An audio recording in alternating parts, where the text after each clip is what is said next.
July 12th, Frederick Robertson. Do you sometimes wonder whether God answers prayer? Pray. When Minister Frederick Robertson was a little boy, he often hunted with his father.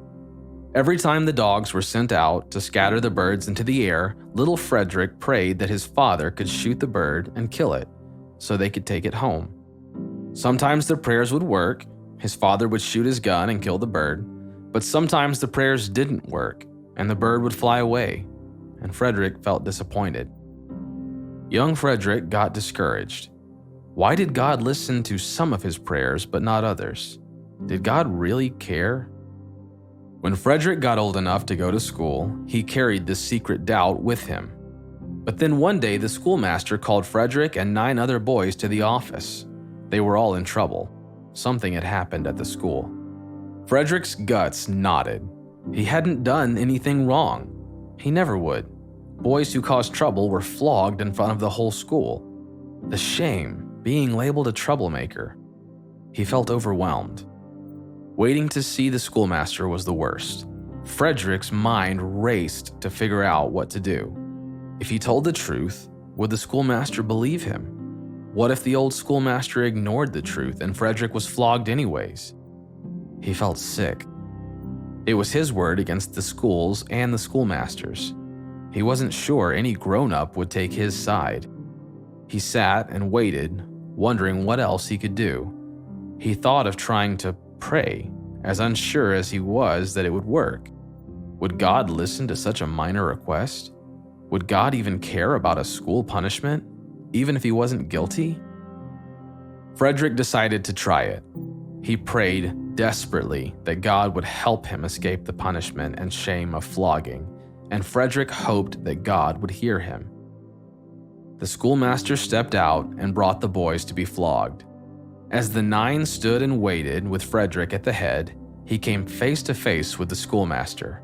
But as the schoolmaster looked at him, a strange expression came upon his face, and he almost looked surprised that Frederick was there with the other troublemakers. "Little boy," the schoolmaster said, "I excuse you. I have particular reasons for it." Some adults stepped up and ushered Frederick away, and the other 9 boys were flogged in front of the whole school. Frederick never did find out what reasons the schoolmaster had for sparing him. But Frederick did realize that God had heard his prayer, even though it was only about a minor incident. And for the 3 years he was at the school, he was never flogged.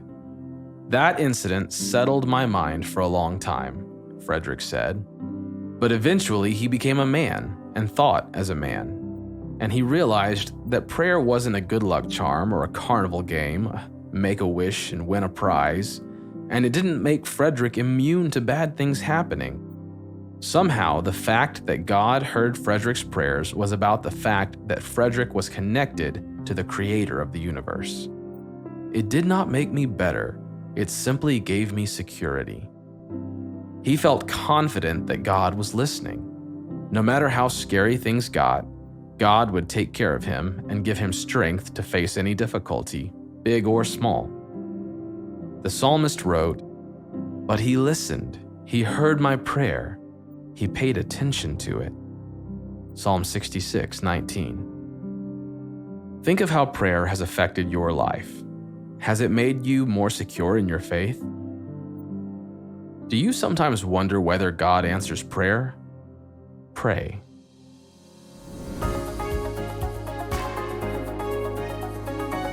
Hello, I'm Michael Borner with Mission 17, and today's story is about English minister Frederick Robertson. As we look back at these men who lived in the 1800s and before, there's something just truly remarkable about their level of commitment and spiritual discipline. Frederick memorized the entire New Testament, all 7,900 plus verses of it, in English. And just think about that for a moment. Reading through the New Testament alone takes approximately 20 hours. But Frederick went on beyond that. He memorized it in Greek as well. And imagine the dedication and effort required to study and learn the Greek language and then to commit the entire Greek New Testament to memory. It's truly an exceptional commitment and achievement. And as Frederick's journey continued, he also experienced a transformation in his faith. Initially, he had doubts about the seeming inconsistencies in the way God answered prayers. However, through his experiences in maturing in his faith, he learned to convert these doubts into a deep trust. He grew in his confidence that God was always listening, regardless of the circumstances, whether they were good or bad, big or small. Let us be challenged by Frederick's example on two levels: to dive deeper into hiding God's Word in our hearts, and to trust in God's promise that He hears us and will not withhold His good and perfect gifts from our lives.